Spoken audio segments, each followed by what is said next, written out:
Hello guys, இப்போ நம்ம பார்க்க போகிறது என்னென்னா ஃப்ளைட் டிக்கெட்டோட ஸ்கேம். இது எப்போ அதிகமாக நடக்கும்னா ஹாலிடேஸ் அதிகமாக வரப்போ தான் இது நடக்கும். இதை பற்றி நான் கொஞ்சம் ஃபுல் டீட்டெயிலாக நம்ம இப்போ பார்ப்போம். இப்போ ஃபஸ்ட்டு பாயிண்ட் என்னன்னு வச்சுக்கோங்களேன். இது அதிகமான ஆஃபர்ஸ், யாருமே நம்ப முடியாத அளவுக்கு ஆஃபர் கொடுப்பாங்க. ரெண்டாவது பாயிண்ட் என்னென்னா, அவங்களோட வெப்சைட்டில் போயிட்டு நீங்கள் பார்த்தீங்கன்னா உங்களோட டீட்டெயில்ஸ், ஆஃபீஸரோட டீட்டெயில்ஸ் எதுவுமே இருக்காது. மூணாவது பாயிண்ட் என்னன்னு பார்த்தீங்கன்னா, உங்களோட அவசரம். இப்போ 1 நாள் 2 நாள் தான் இருக்குது, நம்ம ஃப்ளைட் டிக்கெட்டை உடனே புக் பண்ணணும் அப்படின்றப்போ நம்ம அவசரப்பட்டு உடனே புக் பண்ணிடுவோம். அவங்க ஆஃபர்ஸ்லாம் கொடுத்து ஆஃபர்ஸ்லாம் முடிய போகுது அப்படின்னு சொல்லி உங்களை புஷ் பண்ணுவாங்க.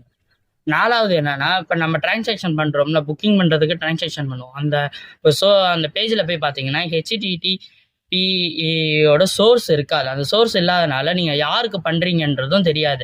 அஞ்சாவது நம்ம டேர்ம்ஸ் அண்ட் கண்டிஷன்ஸ். அதை நம்ம படித்தே எப்போயுமே பார்க்கறதில்ல. அந்த டேர்ம்ஸ் அண்ட் கண்டிஷன்ஸில் தான் நம்மளுக்கு புக்கிங் ஆகலைன்னா பணத்தை ரீஃபண்ட் பண்ணுவாங்க. அந்த ரீஃபண்ட் ஆப்ஷனை அதில் தான் இருக்கும். நீங்கள் அதை படித்து பார்த்தா தான் உங்களுக்கே கிளியராக தெரியும். ஆறாவது ஆப்ஷன் என்னன்னு வச்சு பார்த்தீங்கன்னா, நீங்கள் அதில் எப்போ போய் பார்த்தாலுமே அதில் ஆஃபர்ஸ்க்கு இருந்துக்கிட்டே இருக்கும்.